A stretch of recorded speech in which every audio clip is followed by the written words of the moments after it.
Ya,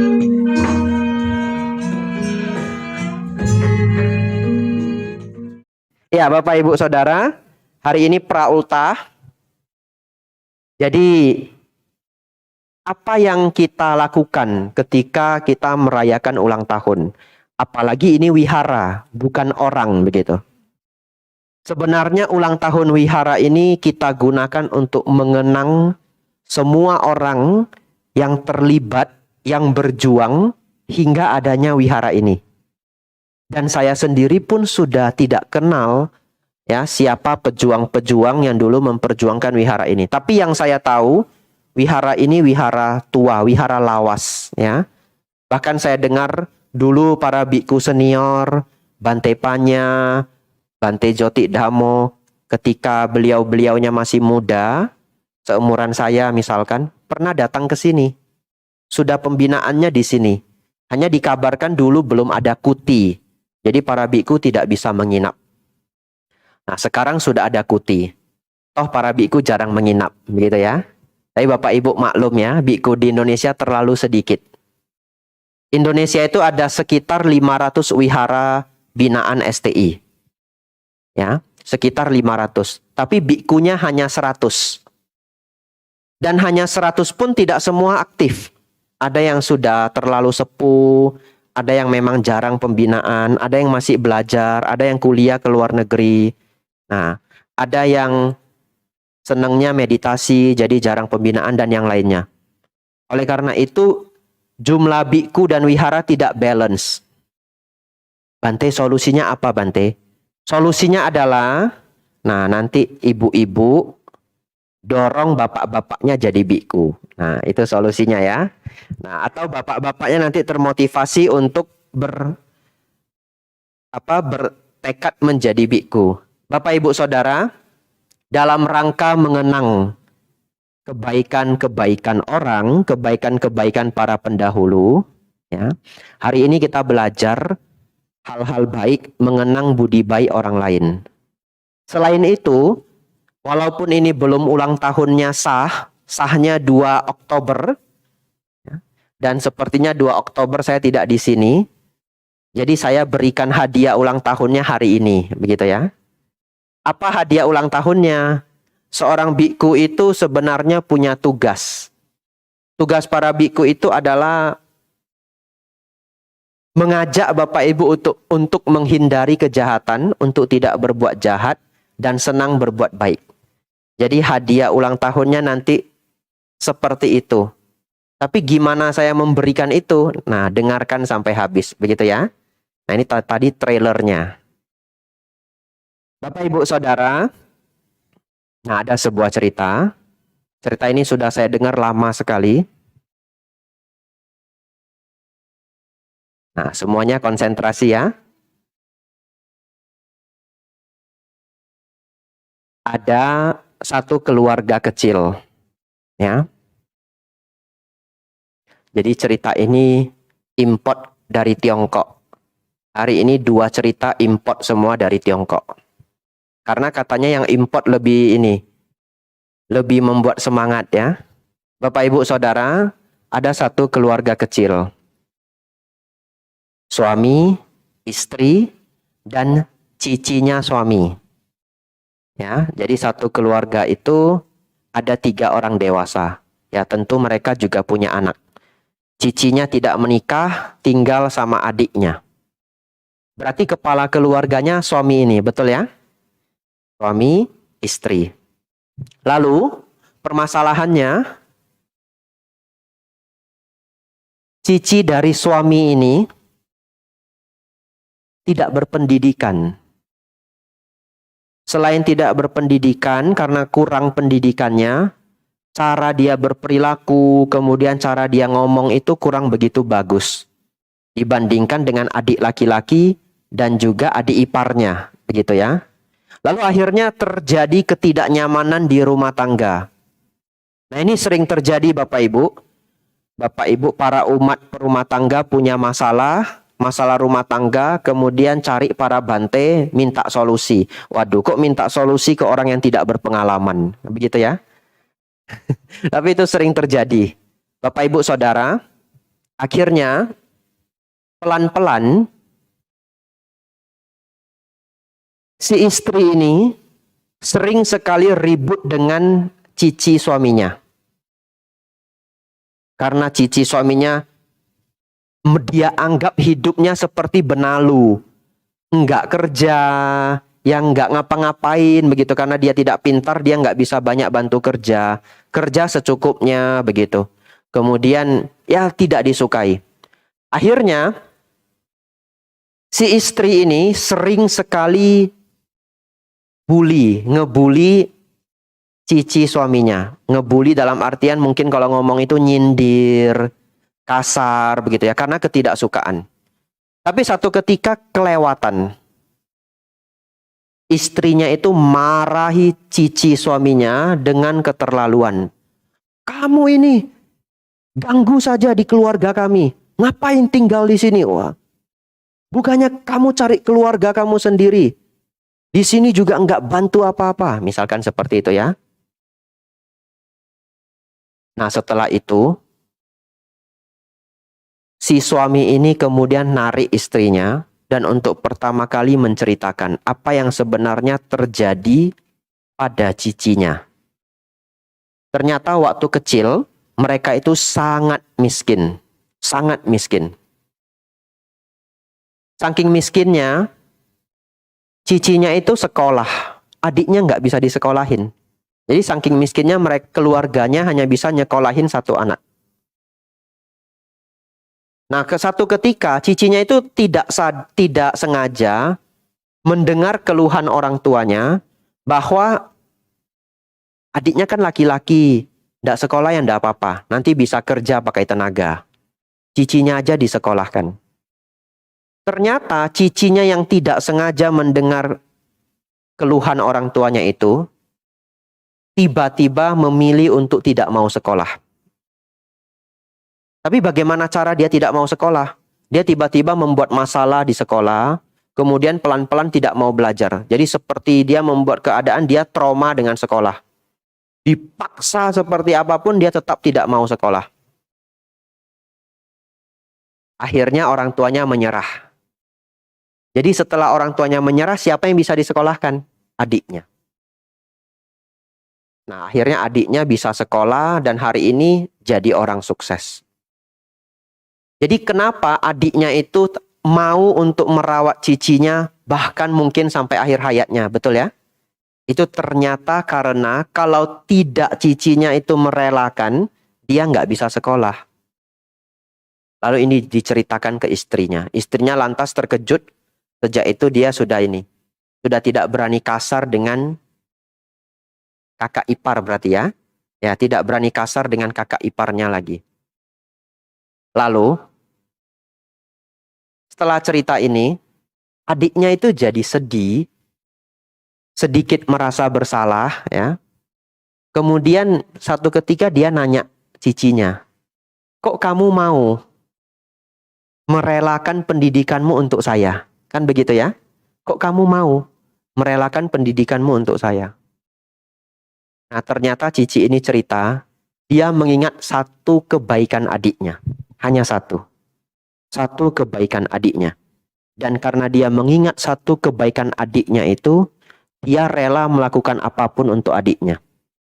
Rupanya waktu mereka kecil, saking miskinnya karena mereka keduanya masih kecil, miskin, dan itu musim dingin sekali, cicinya itu tidak dipakaikan sarung tangan. Tapi adiknya masih kecil dipakaikan sarung tangan. Bapak Ibu kalau pernah ke daerah yang ada musim dinginnya, yang ada winternya itu dingin sekali, benar-benar dingin, sampai kuping aja harus ditutup. Ya, katanya sih kuping kalau nggak ditutup kedinginan ini bisa pecah, bisa luka gitu. Ada yang bilang bisa putus, nggak tahu benar apa enggak ya. Ya, dulu sebelum jadi biku saya juga pernah tinggal di daerah yang ada musim dinginnya. Saya juga nutup. Katanya bisa putus, nggak tahu benar apa enggak ya, putus ya, tutup aja dah. Karena kalau nanti putus kan udah nggak bisa komentar ya. Ini tutup aja. Nah, adik kecil ini Bapak Ibu Saudara, dia masih kecil, dia masih nggak ngerti dunia. Dengan penuh ketulusan, Ternyata dia buka sarung tangannya, makaikan ke cicinya. Karena satu kebaikan itu, cicinya itu sayang sekali dengan adiknya. Nah, Bapak Ibu Saudara, kita bisa memetik pelajaran dari kisah ini ya. Jadi kalau Bapak Ibu di keluarga mungkin ceritanya mirip-mirip begini. Bapak Ibu semoga nanti pulang jangan terheran-heran, misalkan kok ada ya orang gitu kerja penghasilannya sering dikasih ke adiknya, misalkan begitu ya. Dikasih ke cicinya gitu. Bapak Ibu sebagai suami atau sebagai istri mungkin ya, saya kan tidak punya pengalaman ya. Bisa merasa tidak nyaman begitu. Bapak Ibu Saudara, kadang kita tidak tahu kisah apa yang mereka punyai ya. Kisah apa yang mereka punyai kita tidak tahu. Lalu yang kedua, kita juga belajar untuk mengenang budi baik orang lain. Bapak Ibu lihat wihara ini, kita tidak pernah tahu dulu sesulit apa para senior itu memperjuangkan wihara ini. Ya. Seperti ketika saya sudah gabung di Sangga Theravada Indonesia, dulu saya juga tidak tahu sesulit apa para biku senior itu memperjuangkan agar agama Buddha itu diterima dengan baik di Indonesia. Ternyata 45 tahun yang lalu bahkan wihara Theravada itu tidak ada. Dan para biku itu numpangnya di kelenteng. Tapi kan kalau para biku makannya pindah patah ya, betul ya? Tidak boleh masak sendiri. Kalau biku Theravada kami tidak boleh masak sendiri. Jadi harus menunggu pemberian dari umat. Lalu makannya bagaimana? Para senior di zaman dulu makannya metik di altar. Tahu metik di altar? Nah itu di altar ada jeruk. Nah di altar ada apel. Jadi metik di altar. Jadi ketika mereka menginap di kelenteng ya dan mereka berpindah-pindah. Kalau pagi-pagi dilihat ada buah di altar ya. Mereka minta ke yang jaga wihara. Nah itu apelnya ada yang punya ndak? Oh silakan Bante, silakan diambil. Nah itu metiknya di altar. Tetapi setelah bertahun-tahun akhirnya sekarang agama Buddha sangat berkembang. Jadi Bapak Ibu Saudara, di hari Praultah ini saya mengajak Bapak Ibu ya untuk mengenang budi baik para pendahulu yang memperjuangkan wihara Metta Palmera ini. Bapak Ibu Saudara, nah kisah yang kedua sebenarnya begini. Saya sering itu mendapat pertanyaan ketika mengajar di berbagai wihara. Pertanyaannya adalah, Bante, sebenarnya bagaimana caranya agar kita bisa masuk ke surga? Kan begitu ya? Benar nggak Bante? Di agama Buddha ada surga enggak? Nah ini juga pertanyaan menarik. Kadang-kadang Bapak Ibu, saya tidak tahu kalau di sini, ada yang tiba-tiba nanya kita, agama Anda ada surga enggak? Begitu ya. Nah, dan orang ini bertanya agama Anda ada surga enggak? Kalau kita jawab enggak tahu. Kalau begitu kamu belum kenal surga. Nanti Bapak Ibu akan dikenalkan janji ke surga. Ini agak familiar ya. Ya. Tapi saya ngomong harus hati-hati. Zaman sekarang semuanya direkam begitu ya. Nah, Bapak Ibu Saudara, kadang-kadang kita ditawarkan janji ke surga dan kita ditanyain gitu. Agama Buddha ada surganya enggak? Agama kamu ada surganya enggak? Misalkan begitu ya. Bapak Ibu agama apa? Saya agama Buddha. Ada surganya enggak? Bapak Ibu harus dengan super percaya diri begitu ya. Oh, tentu ada. Tahu enggak kata surga itu datang dari mana? Begitu ya. Ya enggak harus begitu juga ya. Ini contoh saja ya. Ini guyon saja. Surga itu Bapak Ibu adalah bahasa Sanskerta. Swarga. Bahasa Palinya sugati ya atau saga. Nah, surga atau swarga itu artinya tujuan yang membahagiakan. Tujuan yang membahagiakan dari akar kata su. Jadi dalam bahasa Pali, bahasa Sanskerta kalau ada su-nya itu bahagia. Sukha gitu. Sugati. Nah, Sukhawati begitu. Nah, su itu adalah akar kata untuk bahagia. Kalau akar kata untuk penderitaan itu du. Ya, dukkha, dugati begitu. Nah, Jadi Bapak Ibu beritahu bahwa surga itu adalah bahasanya agama Buddha. Jadi sekarang ditanya, agama Buddha ada surga enggak? Wong itu saja datangnya dari, kata itu saja datangnya dari agama Buddha. Nah, jadi kalau Bapak Ibu mau guyonnya, kalau mereka nanya, sepertinya kamu agamamu itu nggak bahas surga, bisa bawa ke surga enggak? Nah, guyonnya begini, ya bisa ya.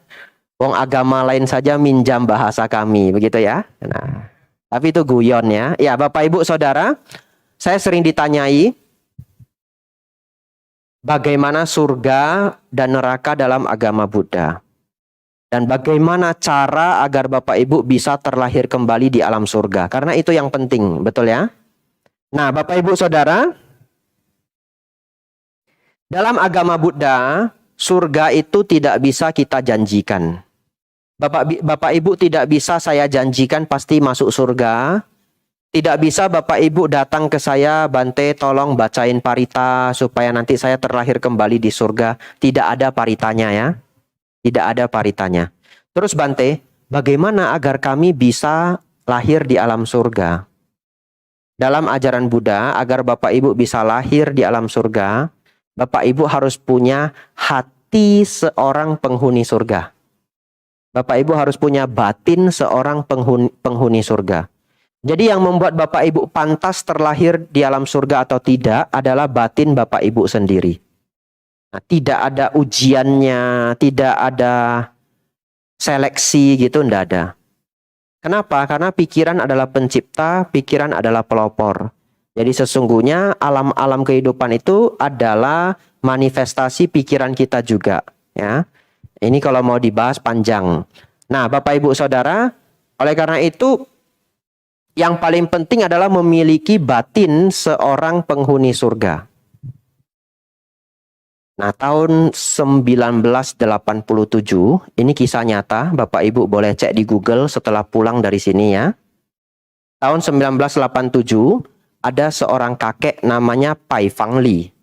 Dia tinggal di kota Tianjin. Umur 74, tahun 1987, dia memutuskan pensiun. Dulunya dia itu seorang tukang becak. Dan kalau tukang becak di Tiongkok itu nggak seperti di Jakarta atau di Medan. Saya kelahiran Medan. Kalau Medan, sepedanya di samping. Kalau Jakarta saya nggak tahu, saya lihat di TV-TV dulu waktu kecil, sepedanya di belakang. Betul ya? Kalau di Tiongkok paling menderita, nggak pakai sepeda, pakai dorong. Betul ya? Siapa yang pernah nonton film silat itu becaknya didorong toh? Nah, seperti itu. Nah, kakek ini umur 74, dia pensiun. Setelah pensiun dia pulang ke desa dengan harapan ya udah sudah tua hidup dengan anaknya. Anak-anaknya semua sudah berkecukupan, mereka punya tanah yang cukup di desa. Dia tinggal menikmati hari tuanya. Dan dia punya tabungan kalau dirupiahkan sekitar 70 juta.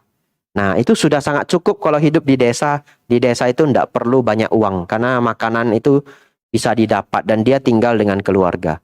Begitu dia pulang ke desa, Bapak Ibu Saudara, dia penasaran, dia melihat kok banyak anak kecil itu enggak sekolah. Malahan main-main, nyari sampah begitu ya. Untuk dijual, nyari barang bekas untuk dijual. Kok pada enggak sekolah? Jadi dia nanya anak-anak itu, kalian kok enggak sekolah? Anak itu menjawab, enggak ada uang. Betul ya? Enggak ada uang. Nah, terdorong oleh kalimat tidak ada uang itu, dia tahu persis kalau anak-anak itu tidak sekolah, maka masa depan mereka akan sangat berat. Akan sangat berat. Akhirnya dia berjuang. Anak-anak yang dia temui itu jumlahnya hanya belasan. Dia sekolahkan semua. Dengan uang pensiunnya. Dan sekolah di desa juga tidak mahal. Ya, kalau Bapak Ibu hari ini sepertinya ya harga uang sekolah negeri di Indonesia kalau di desa-desa sepertinya 35.000 ya, 50.000 begitu. Ada yang gratis. Ya. Jadi dia akhirnya menyekolahkan belasan anak selama beberapa tahun. Setelah itu uangnya habis. Lah sekarang bagaimana? Uangnya habis.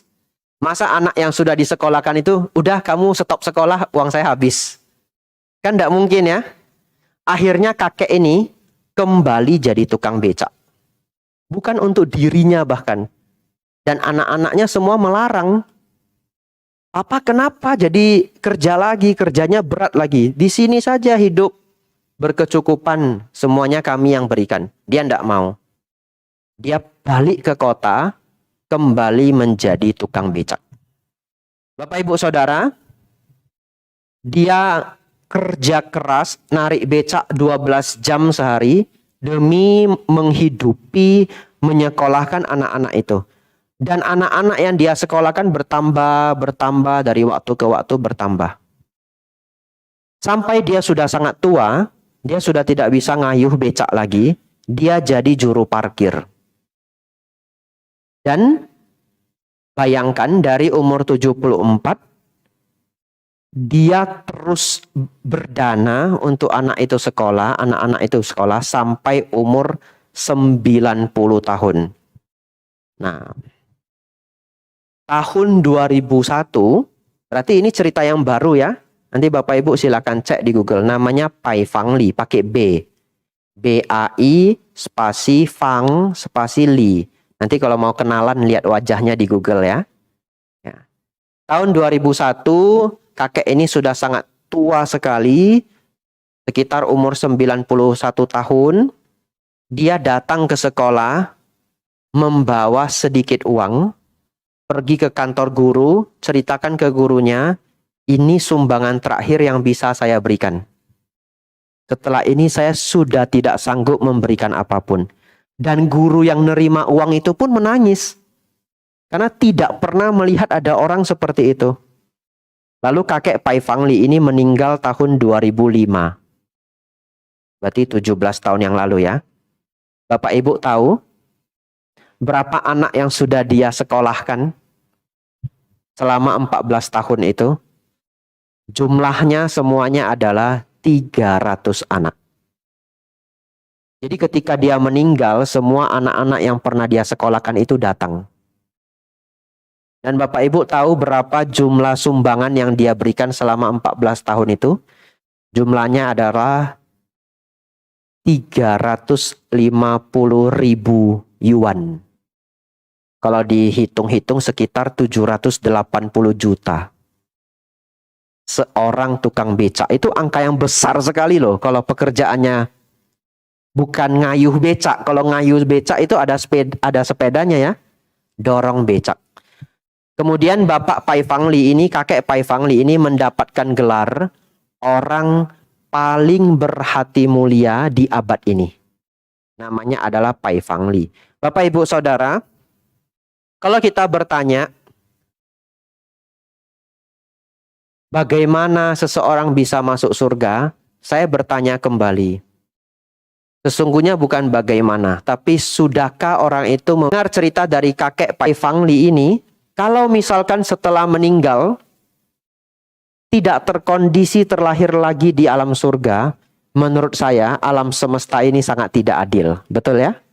Apakah kita masuk surga hanya karena mengenal si A, mengenal si B? Oh, itu sangat tidak adil. Kok cuma kenal, begitu ya?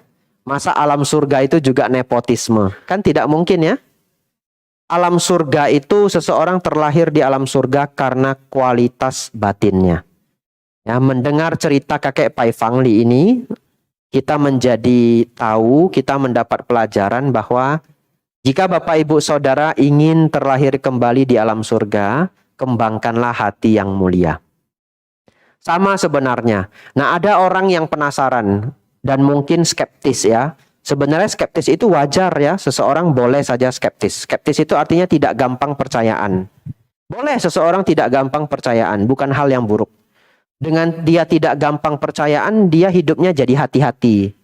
Tidak gampang dibohongi. Tapi demikian, sesekali itu ada orang yang tidak gampang percayaan nanya ke saya, Bante, surga dan neraka sebenarnya benar-benar ada atau tidak? Saya akan mengajak orang ini untuk melihat. Bahkan kita tidak perlu menunggu kelahiran yang akan datang. Kita lihat saja dunia saat ini. Dunia saat ini saja menunjukkan bahwa ada surga dan ada neraka. Dunia saat ini. Ada keadaan di mana orangnya sangat bahagia. Lahir sudah jadi seorang putri. Tidak perlu ngapa-ngapain seperti itu. Atau lahir jadi seorang anak konglomerat. Begitu. Itu saja sudah seperti keadaan surga. Sebenarnya tidak perlu sampai seperti itu. Sebenarnya Bapak Ibu yang terlahir sebagai manusia pun, kalau dijalankan dengan bahagia, dengan penuh rasa syukur, di sana adalah surga. Dan sebenarnya Sang Buddha juga menjelaskan alam manusia itu adalah alam surga yang paling rendah. Ini sedikit yang menyadari bahwa alam manusia itu sebenarnya adalah alam surga yang paling rendah. Nah, bagaimana kita melihat neraka di bumi ini? Neraka di dunia ini. Benar nggak ada neraka? Bagaimana kalau kita melihatnya dari dunia ini? Bapak Ibu Saudara, dulu saya mendengar, dulu saya tidak tahu apakah ini benar apa enggak, tapi pada akhirnya saya tahu kalau ini benar-benar benar, karena saya menemukan artikelnya. Bapak Ibu kenal beruang? Kenal ya? Ya, beruang itu bahasa Thailandnya mi. Nah, ini mi itu beruang ya. Ya, bahasa Thainya. Nah, beruang itu Bapak Ibu, ini kenyataan. Ada orang yang memproduksi obat Tiongkok, sangat terkenal obat ini. Kecil begini harganya jutaan, saya nggak berani ngomong merek ya. Takutnya nanti setelah keluar dari Wira Meta Palmera saya dijemput begitu. Kalau saya cerita merek ya, kalau saya dijemput Bapak Ibu harus bantu ya. Demo gitu, menyelamatkan Biku Abijato, #save Biku Abijato gitu ya. Nah, ada obat Tiongkok kecil, harganya sangat mahal, saya tidak berani menyebutkan merek. Obat ini dulu saya dengar dibuat dari cairan empedu beruang. Ada cairan empedu beruang di dalamnya. Dulu saya pikir itu mitos. Sampai satu ketika saya membaca artikel real. Ternyata beneran menggunakan cairan empedu beruang. Lalu gimana nyari cairan empedu beruang dalam jumlah besar Bapak Ibu? Nyarinya gimana? Mungkin saya pikir yang duduk di sini barangkali ada yang belum pernah seumur hidup ketemu beruang. Kecuali di kebun binatang ya. Nah, ternyata mereka itu nangkap anak beruang. Kalau sudah besar kadang sudah tidak sanggup. Jadi yang masih anakan atau yang sudah remaja. Kemudian diberi makan sampai umur yang cukup. Setelah umurnya cukup, beruang itu ditangkar, dikandangi. Kandangnya pas seukuran badan dia saja. Tidak lebih. Ya, ini mohon maaf ceritanya agak menyedihkan ya. Kemudian empedu itu kan di sekitar liver. Saya nggak tahu tepatnya di mana ya. Nanti tanya ini Dokter Prudensia. Nah, jadi di bagian yang menghasilkan cairan empedu itu ditusuk dengan pipa besi. Ya. Dan Bapak Ibu mungkin tidak tahu bahwa empedu itu adalah bagian yang paling sakit kalau dibentur. Jadi para petinju itu biasanya KO kalau tidak kena rahang, kena liver. Nah, ini bukan saya ngajari boxing ya. Nanti ada musuhnya, wah saya jadi ingat kata Bante Abijato, rahang terus liver ya. Lalu bagian liver ini ditusuk dengan pipa besi, nanti cairan empedunya keluar. Saking sakitnya, apa yang akan dilakukan beruang itu? Biasanya dia akan mengoyak badannya sendiri, saking sakitnya. Ya dia meraung-raung begini, karena cakarnya itu kuat, akhirnya dia akan mencakar dadanya sendiri. Ya sebenarnya mirip dengan manusia. Kan kalau manusia sudah terlalu pedih, dia kan mukul-mukul dadanya toh. Nah beruang juga sama, dia akan cakar-cakar badannya. Tapi karena cakarnya sangat kuat, kadang sampai terkena organ dalam, dia mati. Jadi apa yang dilakukan para penangkar ini? Mereka melapisi badan beruang itu dengan baju besi. Dengan selapis besi. Jadi beruang itu bahkan tidak bisa bunuh diri. Dia tetap diberi makan. dan menghasilkan empedu sampai mati. Dan itu mungkin bisa berlangsung beberapa tahun. Itulah cara mereka mendapatkan cairan empedu. Bapak, Ibu, Saudara, mendengar cerita ini, saya pikir Bapak Ibu bisa jadi sadar bahwa ada neraka di alam kehidupan ini. Nggak perlu nunggu kelahiran berikutnya. Di kelahiran ini pun kita bisa melihat beberapa situasi makhluk hidup di alam ini yang hidupnya seperti neraka. Bayangkan keadaan seperti itu setiap detiknya kesakitan. Ya. Bapak, Ibu, Saudara, kalau kita mengetahui bahwa ada kelahiran kembali, maka pasti kalau dunia ini saja beragam, ada yang hidupnya seperti surga, ada yang hidupnya seperti neraka, maka tidak mengherankan setelah kematian, kelahiran kembali seseorang itu juga tidak tahu. Dia bisa jatuh di alam yang rendah atau di alam yang tinggi. Nah, terakhir Bapak Ibu, ini 10 menit terakhir ya, paling lama 10 menit terakhir. Tentu kita tidak ingin Bapak Ibu Saudara jatuh ke alam yang lebih buruk ya. Jatuh sebagai makhluk hidup yang penuh penderitaan. Harapan kita, Bapak Ibu Saudara terlahir semakin baik, semakin baik, semakin baik. Saat ini lahir di alam manusia, surga paling rendah. Nanti pelan-pelan menuju alam surga yang lebih tinggi. Dan pencapaian tertinggi adalah pencapaian nibbana. Bapak Ibu Saudara, 4 hal dilakukan. Ini pelajaran terakhir hari ini, hadiah ulang tahun dari saya, pra-ultah ya. Mau ulang tahun juga belum. Ya. 4 hal dilakukan, Bapak Ibu, kehidupannya akan membaik, akan lahir di alam yang lebih tinggi dari waktu ke waktu. Yang pertama, praktekkanlah kebaikan hati. Dalam bahasa Pali disebut dana. Ya. Tidak saya bahas panjang, karena itu topik yang paling sering dibahas para biku. Saya paling sedikit membahas berdana. Karena topik itu sudah diborong semua oleh bante lain. Betul ya? Nah, jadi yang pertama adalah kebaikan hati. Sebenarnya berdana itu tidak hanya mencari karma baik ya. Berdana itu Bapak Ibu juga berlatih agar batin kita menjadi lebih luhur. Yang kedua, merawat sila. Merawat sila itu sangat penting agar Bapak Ibu tidak jatuh ke alam yang lebih rendah. Yang ketiga, mengembangkan samadhi atau ketenangan. Yang keempat, mengembangkan kebijaksanaan. Nah, saya bahas sedikit mengembangkan samadhi.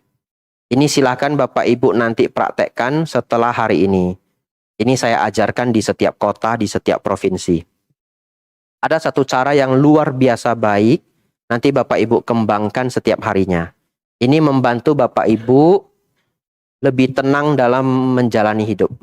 Kapanpun Bapak Ibu stres, ya, kapanpun Bapak Ibu stres. Stres itu dalam psikologi sebenarnya artinya tekanan hidup, atau keadaan yang tidak nyaman yang dialami dalam batin. Saya mau tanya, Bapak Ibu pernah marah? Pernah ya? Marah itu nyaman atau tidak nyaman? Tidak nyaman. Berarti marah itu bagian dari stres. Pernah sedih? Sedih itu tidak nyaman ya? Ya, sedih itu bagian dari stres. Bapak Ibu pernah malu? Pernah ya? Malu itu tidak nyaman, malu itu bagian dari stres. Jadi dalam bahasa psikologi, ingat ya bahasa psikologi, stres itu artinya ketidaknyamanan yang dirasakan dalam batin. Hanya kalau bahasa Indonesia, stres itu kadang artinya cuma 2. Stres itu artinya sedang menderita, atau stres itu artinya kurang mateng, atau setengah mateng. ODGJ. Betul ya? Atau orang gila ya. Katanya kalau ngomong gila bisa disomasi gitu. Ya. Jadi dalam psikologi stres artinya sebenarnya ketidaknyamanan batin. Setiap kali Bapak Ibu merasa stres, apapun stresnya itu, Bapak Ibu praktekkan begini. Tarik nafas yang mendalam, tenang dan rileks.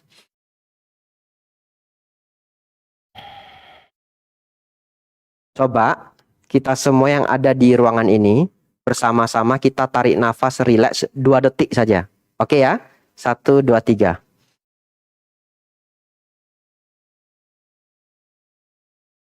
Ada yang merasa sedikit lebih tenang? Ada ya? Nah, itu adalah praktek yang sangat gampang. Bapak Ibu Saudara, ketika Bapak Ibu hanya tarik nafas, buang nafas 2 detik, 1 detik bahkan,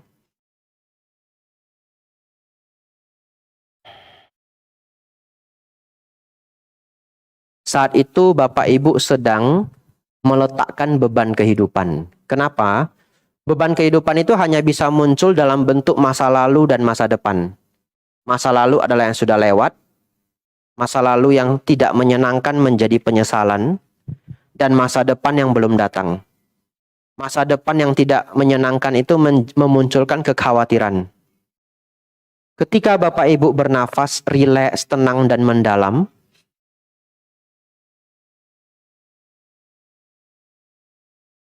saat itu Bapak Ibu ada di momen saat ini. Itu adalah present moment. Saat itu Bapak Ibu meletakkan kehidupan lampau, meletakkan pengalaman lampau, tidak memikirkan masa depan, tapi ada di saat ini. Saat itu tidak ada stres. Hanya karena pikiran manusia umumnya belum terkonsentrasi penuh, kalau ini dilakukan sebanyak 3 nafas, 4 nafas, 5 nafas, nanti nafas ke-6, nafas ke-7, pikiran sudah kembali mengembara ke masa lalu dan masa depan. Tapi tidak apa-apa. Kita cukup memanfaatkan yang 3 nafas pertama, 5 nafas pertama. Itu sudah sangat menyamankan. Betul ya? Nanti kapanpun Bapak Ibu stres, tidak perlu menutup mata, tidak apa-apa ya.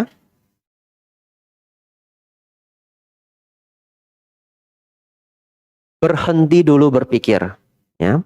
Kalau mendapatkan kabar buruk, atau ada keadaan yang tidak disukai, atau mungkin orang rumah itu ngomongnya kasar, atau orang rumah kita itu kadang ngomongnya menyindir. Nah, ya, jangan langsung marah. Itu adalah stres. Bapak Ibu, nafas masuk, nafas keluar dulu. Jangan berpikir. Ketika kita marah, apapun pikiran yang muncul itu adalah kompor gas. Pasti, oh dia belum tahu saya, kan begitu ya? Oh dia macem-macem dia, kan begitu ya? Ketika marah, apapun pikiran yang muncul adalah kompor. Bapak Ibu jangan berpikir dulu ketika marah. Ketika stres, stop berpikir, nafas masuk, nafas keluar. Tenang, rileks, dan lambat. Kenapa harus lambat? Karena orang stres itu, orang yang sedang stres, nafasnya berat. Betul ya? Kalau orang yang sedang marah, sedang ketakutan, sedang malu, sedang kecewa, nafasnya akan begini. Betul ya? Semakin marah, nafasnya semakin pendek. Seperti mau nikam itu ya. Nah, itu membuat semakin stres. Nafas yang berat adalah pemicu stres. Karena stres, nafas jadi berat. Nafas menjadi berat, semakin stres. Ini jadi lingkaran setan. Bapak Ibu patahkan lingkaran itu dengan